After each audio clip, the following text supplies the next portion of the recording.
تشریف فرما علماء کرام، حفاظ کرام، سادات اعظام، ائمہ مساجد اہل سنت و مدرسین مدارس اہل سنت، غیرت مند سنی خوش عقیدہ نوجوان، بچے، بوڑھوں،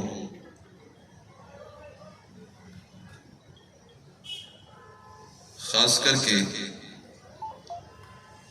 اس اجلاس کی کرسی خطابت کی زینت رامپور کی سرزمین سے تشریف لائے ہوئے حضرت علامہ و مولانا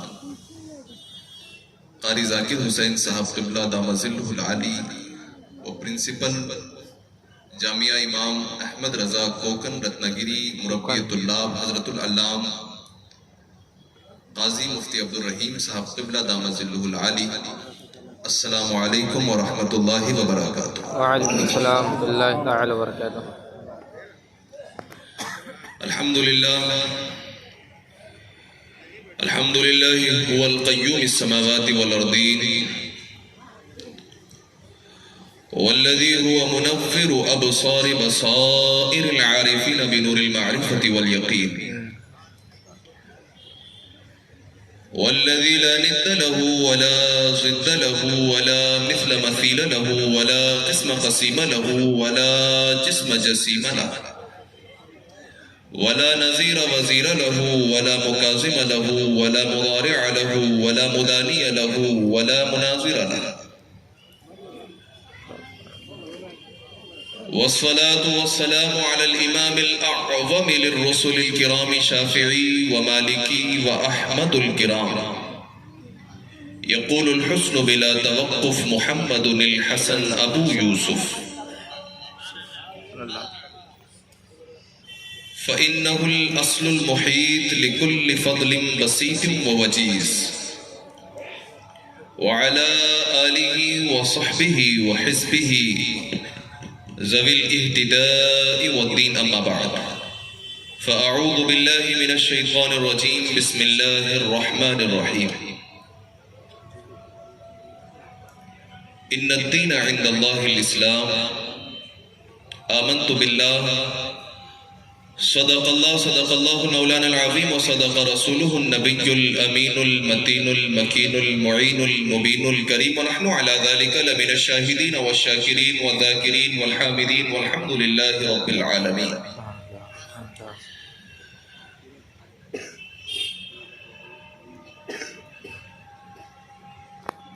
ربانی خدا کا دوسرا کوئی نہ کوئی آپ کا ثانی، اور ہمارے دین کی حقانیت کے دونوں شاہد ہیں، ہمارے دین کی حقانیت کے دونوں شاہد ہیں، معین الدین اجمیری محی الدین جیلانی، معین الدین اجمیری محی الدین جیلانی، جہاں میں جو آئینہ دار نبی ہے حقیقت میں وہ چار یار نبی، جہاں میں جو آئینہ دار نبی ہے حقیقت میں وہ چار یار نبی ہیں، رفیق نبی غم گسارے نبی ہیں، فدائے نبی جانثارے نبی ہیں، بڑا ان کا رتبہ ہے اللہ اکبر، ابو بکر و فاروق و عثمان و حیدر، ابو بکر و فاروق و عثمان و حیدر۔ اور امام اہل سنت نے تو پھر جس کی تعریف کی ہے اللہ اکبر، دل کہتا ہے جن کی تعریف اور قصائد میں امام لکھ رہے ہوں گے وہ یقیناً ان کو اپنی بارگاہ کا مقبول بناتے جا رہے ہیں۔ کیا اشعار امام فرماتے ہیں، حضور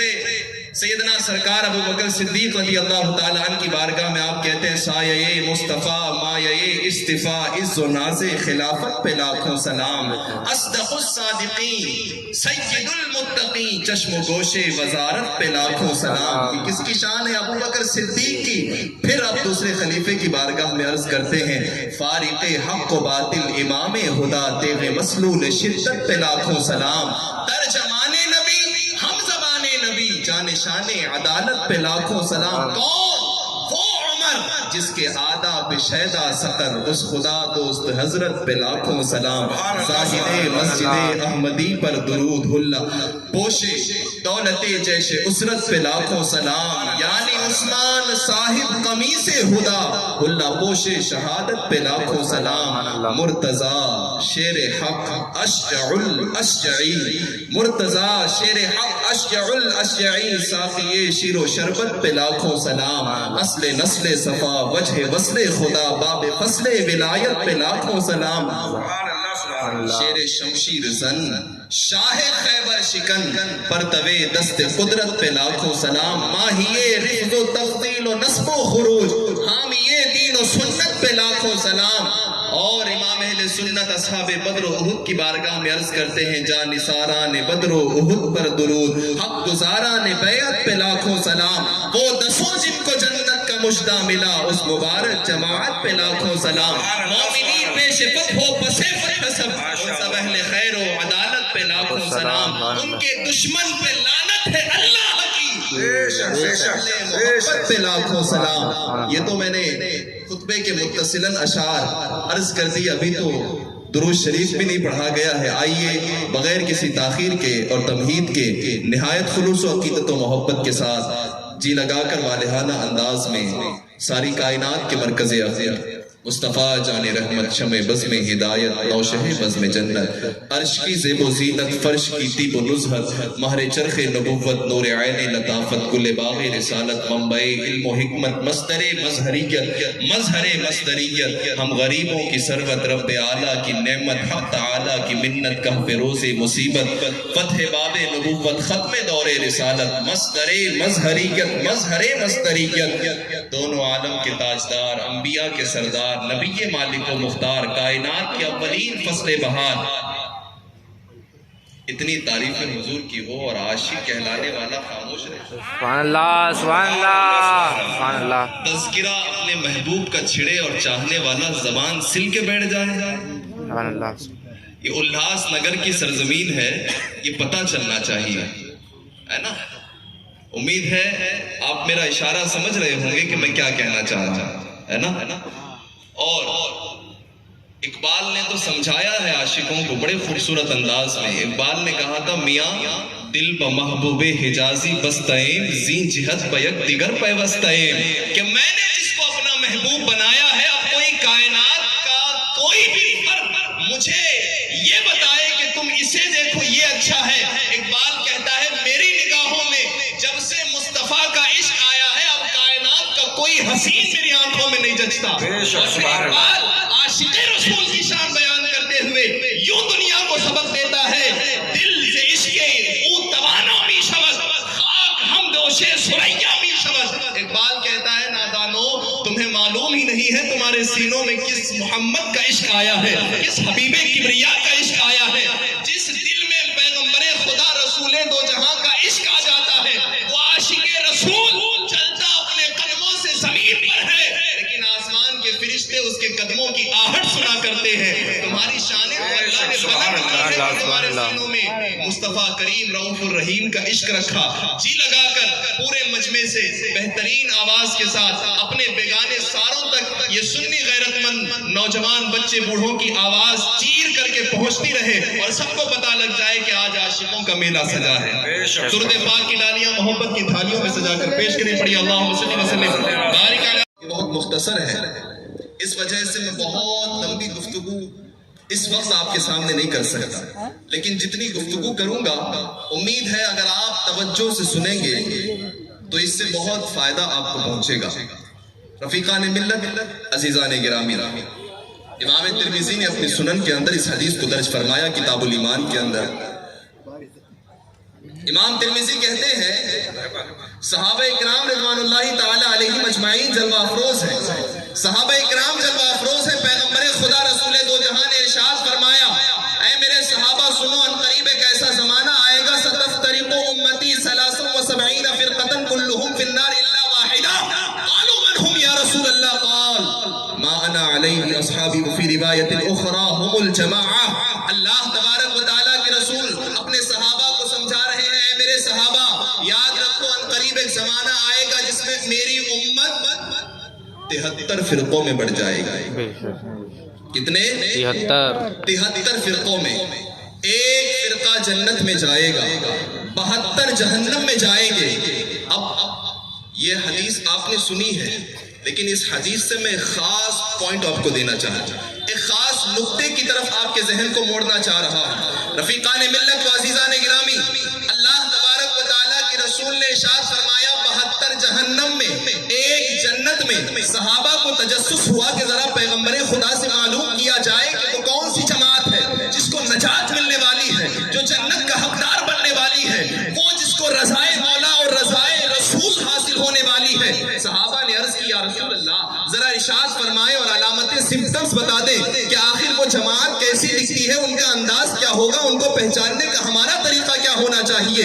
پیغمبر خدا نے ارشاد فرمایا اے صحابہ سنو، یہ وہ جماعت ہے مانا علیہ واصحابی، جس راستے پر میں ہوں اور میرے صحابہ ہیں۔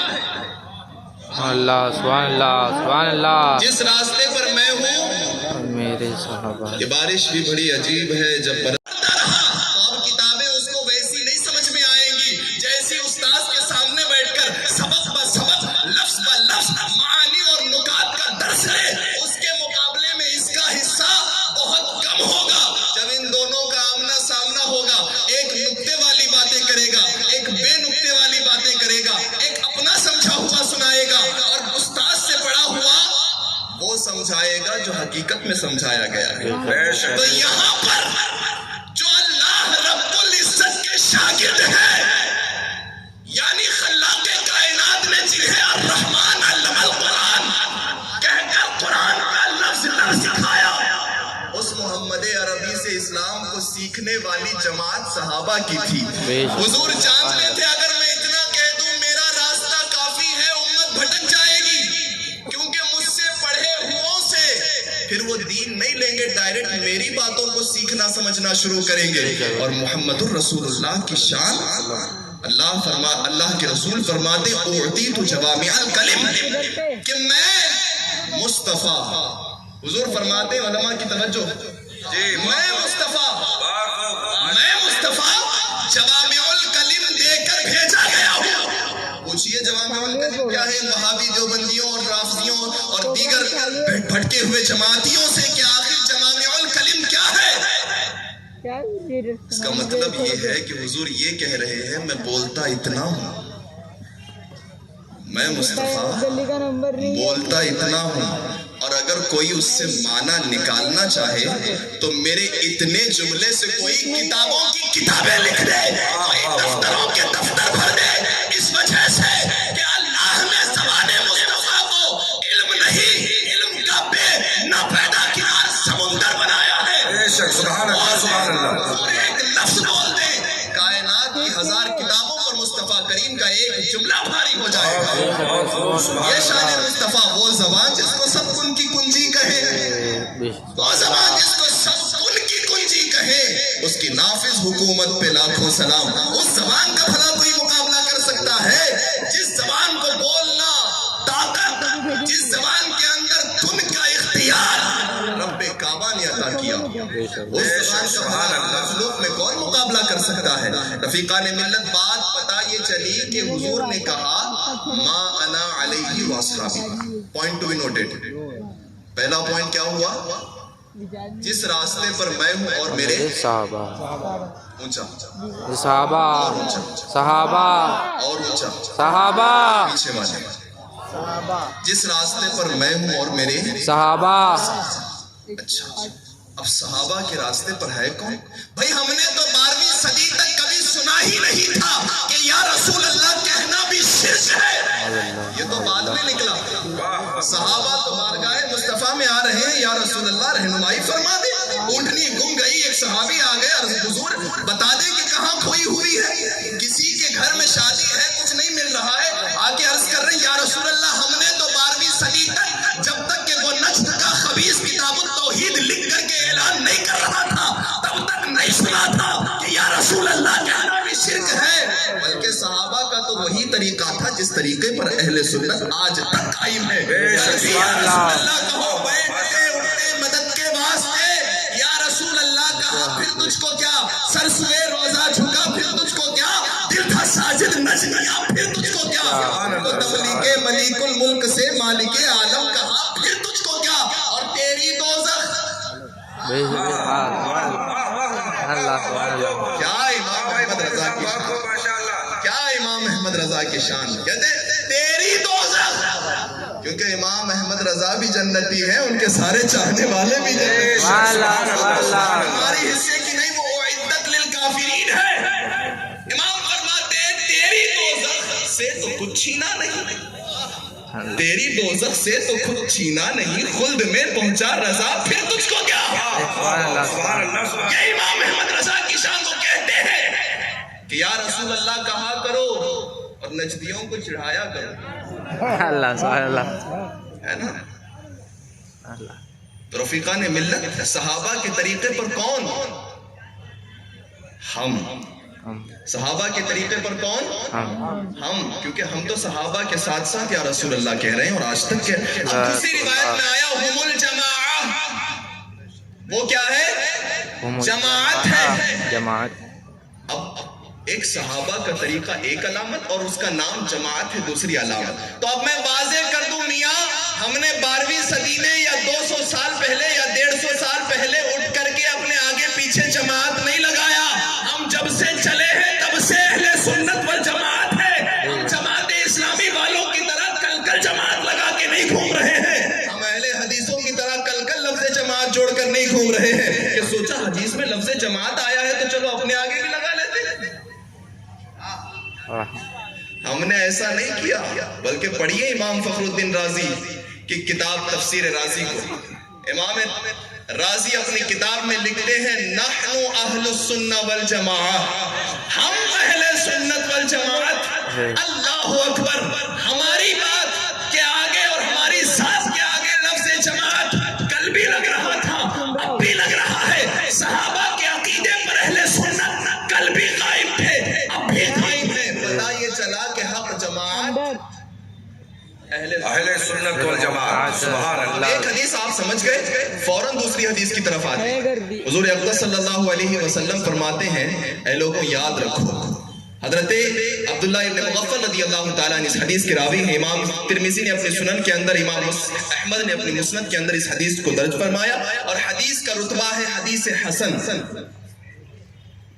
عبداللہ ابن مغفل کہتے ہیں رسول دو جہاں صلی اللہ علیہ وسلم نے روایت کی، قال رسول اللہ صلی اللہ علیہ وسلم اللہ فی اصحابی لا تتخذوهم غرضا بعدی فمن احبهم فبحب احبهم ومن ابغضهم فببغض ابغضهم ومن آذاهم فقد آذانی ومن آذانی فقد آذى الله ومن آذى الله فیوشک ان یاخذ۔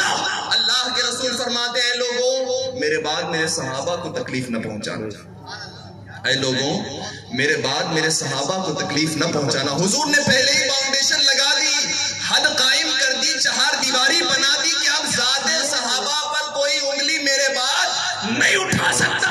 صحابہ کی جماعت کو حضور نے کہا اس وجہ سے کہ جس نے بھی صحابی سے محبت کی، اس وجہ سے محبت کی کہ یہ مصطفیٰ کا صحابی ہے۔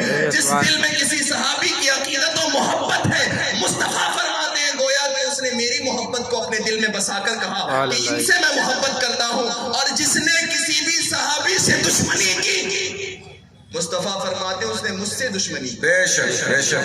جس نے صحابی کو تکلیف دی حضور کہتے ہیں اس نے مجھے تکلیف دی، جس نے مجھے تکلیف دی اس نے اللہ کو تکلیف دی، جس نے اللہ کو تکلیف دی پیارے آقا فرماتے ہیں ان قریب اللہ اسے عذاب میں گرفتار کرے گا۔ بے شک بے شک۔ دو حدیث آپ نے سن لی، تیسری حدیث سنی۔ آقائے دو جہاں فخر موجودات امام الانبیاء ارشاد فرماتے ہیں اصحابی کالنجوم فبأیہم اقتدیتم اہتدیتم۔ میرے سارے صحابہ چمکتے تاروں کی طرح ہیں، بے شک سبحان اللہ، چمکتے ستاروں کی طرح ہیں۔ جس کے پیچھے جاؤ گے ہدایت منزل تمہاری ہے، جس کے بھی پیچھے جاؤ گے نور تمہیں ملے گا، جس کے بھی پیچھے جاؤ گے پتہ توحید کا تمہیں ملے گا، جس کے بھی پیچھے جاؤ گے عشق مصطفیٰ تمہیں ملے گی۔ حضور فرمائے کہ میرے سارے صحابہ، رفیقان ملت توجہ حاضر ہے؟ پوری توجہ، جس کی توجہ حاضر نہیں ہے وہ ہاتھ اٹھا دے۔ دیکھیے پوری توجہ سے سنیے گا، ہے نا؟ ذرہ برابر اگر آپ کی نظریں ہٹی تو درگھٹنا گھٹی، پھر میں اس کا ذمہ دار نہیں، ہے نا؟ پوری توجہ سے علماء بھی اپنی توجہ مجھے دے سکتے ہیں اگر اس کا حقدار سمجھتے ہیں۔ رفیقان ملت، میں عرض کر رہا تھا تیسری حدیث میں نے آپ کے سامنے پیش کی. اللہ کے رسول فرماتے ہیں اصحابی کالنجوم فبأیہم اقتدیتم اہتدیتم. میرے سارے صحابہ چمکتے تاروں کی طرح ہے، دمکتے ستاروں کی طرح ہے. جس کے پیچھے جاؤ گے ہدایت کا نور ملے گا، توحید کا نور ملے گا، مصطفیٰ کے عشق کا نور ملے گا. چاہتے تو کہہ سکتے تھے میرے سارے صحابہ سورج کی طرح ہے، میرے سارے صحابہ چاند کی طرح ہے، میرے سارے صحابہ پھولوں کی طرح ہے، لیکن حضور نے فرمایا ستاروں کی طرح ہے. واہ واہ واہ سبحان اللہ. حضور نے کیا فرمایا؟ میرے سارے صحابہ ستاروں کی طرح ہیں. رفیقان ملت، آپ کو ایک باریک سی بات میں عرض کر دوں. پہلے زمانے میں، آج کل تو نیویگیشن کا سسٹم بڑا ترقی کر گیا، جی پی ایس سسٹم آ گیا. ہم نے یہاں بیٹھ کر کے 400 کلومیٹر دور سے الاس نگر کا ایڈریس ڈال دیا تو ہمیں وہ پہنچا دیتا ہے جہاں ہمیں جانا ہے. کوئی تکلیف کی بات نہیں. آج سے 10 سال پیچھے بھی چلے جائیں تو ہمیں دقت ہوتی تھی ایک منزل پر پہنچنے کے لیے. اس سے پیچھے چلے جائیے، اگر 100 سال پہلے چلے جائیں تو انسانوں کو کس قدر تکلیفیں ہوا کرتی تھی. یہ تو صحابہ کا زمانہ ہے جس دور میں بھی سفر ہوا کرتا، سفر کبھی رکا نہیں.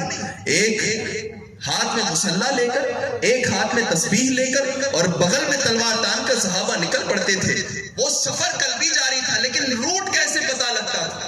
آپ کو معلوم ہے پچھلے زمانے کو جب روٹ اپنا ایک سمت متعین کرنا ہوتا، سفر طویل ہوتا، تو قافلے میں ایک علم نجوم کے جاننے والے ستاروں کے علم کے جانکار کو ساتھ میں رکھتے ہیں. اس کا کام کیا ہوتا؟ وہ ستاروں کو دیکھ کر کے یہ بتاتا کہ جناب یہ ستارے بتا رہے ہیں کہ ساؤتھ کی ڈائریکشن یہ ہے، یہ والے ستارے بتا رہے ہیں کہ ایسٹ یہ ہے، ویسٹ یہ ہے، نارتھ یہ سائڈ ہے. تو لوگ سمجھ جاتے ہیں کہ اب ہمیں شمال کی طرف جانا ہے، اب ہمیں جنوب کی طرف جانا ہے، اب ہمیں اس سمت جانا ہے، اب ہمیں شرق کی طرف جانا ہے، غرب کی طرف جانا ہے. علم نجوم کے کام کرنے والے ان ستاروں کی مدد سے اپنی منزل تک پہنچا کرتے تھے، اپنی ڈائریکشن متعین کیا کرتے تھے، اپنی سمت فکس کیا کرتے تھے. اب یہ چمکتے تارے، حضور نے فرمایا میرے صحابہ چمکتے تاروں کی طرح ہیں. پتہ یہ چلا کہ اب تمہیں ہدایت کی منزل تک پہنچنے کے لیے ان ستاروں کا راستہ دیکھنا ہوگا. جب یہ ستارے ابو بکر و عمر، عثمان و غنی، عشرہ مبشرہ، اصحاب بدر و احد اور 1.25 لاکھ صحابہ کی ٹیم تمہیں بتائے گی کہ ہاں یہ ڈائریکشن یہی ہے، یہی عقیدہ اہل سنت ہے، یہی صحیح پلیٹ فارم ہے، تو تمہیں چلتے جانا ہے تو تمہیں راستہ ہدایت کا مل جائے گا. سبحان اللہ سبحان اللہ. تو ایک طرف حضور نے فرمایا کہ میرے صحابہ ستاروں کی طرح ہیں. اب فوری طور پر دوسری طرف آ جائیے. آج کل ایک بڑا الزام ہمارے اوپر لگ رہا ہے کہ ہم اہل بیت سے محبت نہیں کرتے، ہم حضور اقدس صلی اللہ علیہ وسلم کی آل کی عقیدت نہیں کرتے. سب سے پہلی بات تو آج کی اسی مجلس سے میں کھلی دلیل اور پروف دے دیتا ہوں. اگر اہل بیت کی عقیدت نہ ہو تو 1400 سال کے بعد آنے والے کسی آل رسول کی تعظیم کیوں ہوتی؟ یہ اتنا بڑا مجمع، یہ لاکھوں کا خرچ، یہ علماء کو اکٹھا کرنا، اگر تعظیم اہل سنت میں اہل بیت کی نہ ہوتی، ارے 1400 سال کے بعد آنے والے ایک آل رسول کی خاطر لاکھوں کی بھیڑ اہل سنت کی اکٹھی ہو جائے تو امام حسین کو بہت بڑی ساز ہے. ان کے قدموں میں تو سنیت کا ایک ایک بچہ اپنی جان نچھاور کرنے کے لیے گھر بھی تیار ہے، اب بھی تیار کھڑا ہے. نعرے تکبیر، اللہ اکبر، نعرے رسالت، یا رسول اللہ، عظمت صحابہ، زندہ آباد، عظمت سادات کرام. زندہ آباد. بہت بڑی بات ہو گئی کہ اہل بیت سے امام علی مقام کی عقیدت کم کرتے ہیں، مولا پاک کی عقیدت کم کرتے ہیں، سیدہ فاطمہ الزہرا کی عقیدت کم کرتے ہیں. نادانو، ہم اتنی بات ضرور جانتے ہیں جہاں ہمیں اہل بیت کی عقیدت کرنی ہے وہیں صحابہ سے محبت بھی کرنی ہے. اور جب اہل بیت کی عقیدت اور صحابہ کی محبت ہوگی، کیونکہ حضور نے فرمایا ما ان تمسکتم بہی ما لن تضلوا، جب تک تم ان دو چیزوں کے ساتھ بندے رہو گے کبھی گمراہ نہ ہوگے. اطرتی و کتاب اللہ، میری آل سے اور اللہ کی کتاب سے، میری آل اور کتاب اللہ سے جب تک تم بندھے رہو گے کبھی گمراہ نہیں ہو سکتے. دوسری حدیث میں حضور فرماتے ہیں صلی اللہ علیہ وسلم مثل اہل بیتی کا سفینۃ نوح، میرے اہل بیت کی مثال کشتی نوح کی طرح ہے. میرے اہل بیت کی مثال کشتی نوح کی طرح ہے۔ بس ان دو احادیث کریمہ کو سمجھا دوں، گفتگو مکمل ہو گئی، پیغام مل گیا۔ حضور یہاں پر چاہتے تو کچھ اور بھی کہہ سکتے تھے کہ میرے اہل بیت کی مثال تاروں کی طرح ہے، جیسے صحابہ کو کہا، گلشن کی طرح ہے، مہکتے پھولوں کی طرح ہے، گلاب کی طرح ہے، چاندنی کی طرح ہے۔ لیکن حضور فرماتے میرے اہل بیت کی مثال کشتی نوح کی طرح ہے۔ سبحان اللہ سبحان اللہ۔ کشتی نوح سے ملانے کی وجہ کیا ہے؟ رفیقان ملت ذرا توجہ سے سن لیجئے۔ حضرت نوح علیہ نبینا علیہ الصلوۃ والتسلیم کو اللہ تبارک و تعالیٰ نے پہلا رسول بنا کر قوم کی طرف بھیجا۔ یہ پیغمبر خدا 950 سال تک مخلوق خدا کو دعوت توحید، دعوت ایمان، دعوت ایقان دیتے رہے کہ آ جاؤ اے خدا کی طرف۔ لیکن 950 سال کی انتھک محنت و کوشش کے بعد 50 لوگ مسلمان ہوئے۔ 950 سال کی محنت کے بعد 50 لوگ مسلمان ہوئے۔ اب ہاتھ یوں اٹھے اور رب تبارک و تعالیٰ کی بارگاہ میں ایک پیغمبر خدا کی دعا ہوئی کہ مولا ان کو بڑے اچھے انداز میں سمجھایا گیا، ہر طریقے کو اپنایا گیا، لیکن مولا اب یہ مانتے نہیں ہیں، اور جب سیدھی انگلی سے گھی نہ نکلے تو ظاہر ہے ٹیڑھا کرنا پڑے گا۔ اب دعا کی کہ مولا عذاب نازل کر دین پہ۔ اب پیغمبر خدا مستجاب اللہ کی دعا ہو اور دعا قبول نہ ہو، حضرت نوح کو اللہ نے ہدایت دے دی، اے نوح عذاب آئے گا، طوفان کی شکل میں پوری قوم غرقاب ہو جائے گی، ڈوب کے ہلاک و تباہ و برباد ہو جائے گی، لیکن نوح تمہارے 50 لوگ ہیں، ان کی حفاظت بھی تو کرنی ہے، تمہارے اپنے 50 بھی تو ہیں، ان کو بچانا بھی تو ہے۔ صرف ڈبونے کی بات ہوتی تو بات الگ تھی، بچانے کا انتظام پہلے کر لو پھر ہم ڈبو دیں گے۔ نوح علیہ السلام کو کہا گیا کہ فلاں جنگل میں چلے جاؤ، ایک کشتی تیار کرو، اتنے سائز کی تیار کرو۔ تقریباً 3 مہینے کی کوشش کے بعد حضرت نوح نے کشتی تیار کر لی۔ کشتی تیار، ادھر طوفان کھڑا تھا تیار، پورا طوفان آ گیا، پوری دنیا کے اندر، پورے علاقے کے اندر پانی ہی پانی، ایسا پانی کہ ساری عمارتیں ڈھہ گئی، پورے لوگ ڈوب کر تباہ و برباد ہو گئے، سب لوگ ختم ہو گئے، صرف وہ لوگ جو نوح علیہ السلام کی کشتی پر سوار ہوئے وہ 50 لوگ بچ گئے۔ ارے اگر صرف 50 لوگ بچتے تو کمال تھا ہی، لیکن کمال در کمال یہ ہے کہ حضرت نوح نے کھانے کے لیے بھی کچھ رکھ لیا تھا، کچھ جانوروں کو بھی سوار کر لیا تھا، اس کے اندر بلی بھی آ گئی تھی، کچھ ضرورت کے سامان تھے، لوگ تو بچے ہی بچے۔ جس طوفان سے بڑی بڑی عمارتیں ٹکرا کر گر گئی، جس طوفان کے آگے بڑے بڑے پہلوان تھم نہ سکے، بڑے بڑے پتھر و چٹان پگھل کر ریزہ ہو گئے، بہہ کر چلے گئے، وہ طوفان حضرت نوح کی کشتی میں سوار ہونے والے کھانے کے ایک دانے تک کو نقصان نہ پہنچا سکا۔ کیوں؟ اس وجہ سے کہ وہاں پر 7 رسول کا تھا، وہاں پر 7 اللہ کی صحبت کا تھا۔ پتہ یہ چلا جس کو اللہ والوں کی صحبت مل جائے اس کو بڑے سے بڑا عذاب بھی آ کر رنڈی بھر نقصان نہیں کرا سکتا۔ اس وجہ سے حضور نے فرمایا اے لوگوں میرے آل کی مثال کشتی نوح کی طرح ہے۔ اور کشتی کہاں چلتی ہے؟ کشتی کہاں چلتی ہے بھائی؟ ریگستان میں، ہے نا؟ جلدی ہاتھ اٹھائیے، ریگستان میں کس کس کی کشتی چلتی ہے؟ ان کی ریگستان میں کشتی چلتی ہے۔ تو اس کا مطلب آپ کی کانسنٹریشن نہیں ہے، توجہ آپ کی ادھر ادھر ہو گئی ہے۔ کشتی سمندر میں، دریاؤں میں، ہے نا؟ اب جب کشتی چلے سمندر میں اور کشتی ہو اہل بیت کی محبت کی، کشتی ہو اہل بیت کی محبت کی، اور راستہ دکھانے کے لیے تارے ہو ہدایت کے، سمندر میں، اور سمندر میں کشتی چل تو رہی ہے، بیٹھ بھی گئے ہیں لوگ، کون؟ آلے رسول کے چاہنے والے۔ اب کشتی آگے کیسے بڑھائیں گے؟ جانا کدھر؟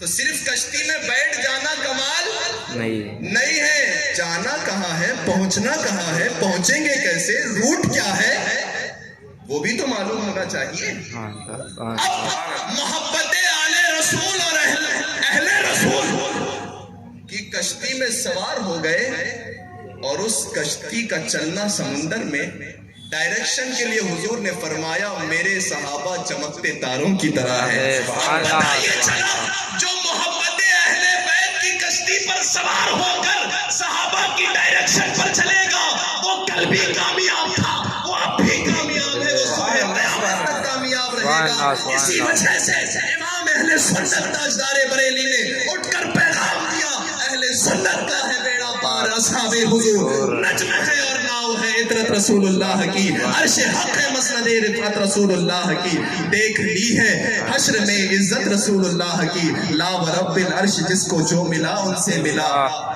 بڑھتی ہے کونین میں نعمت رسول اللہ کی. تجھ سے اور جنت سے، تجھ سے اور جنت سے کیا مطلب، وہاں بھی دور ہو، تجھ سے اور جنت سے کیا مطلب، وہاں بھی دور ہو، ہم رسول اللہ کے جنت رسول اللہ کی. ما توفیق الا باللہ، وآخر دعوانا الحمدللہ.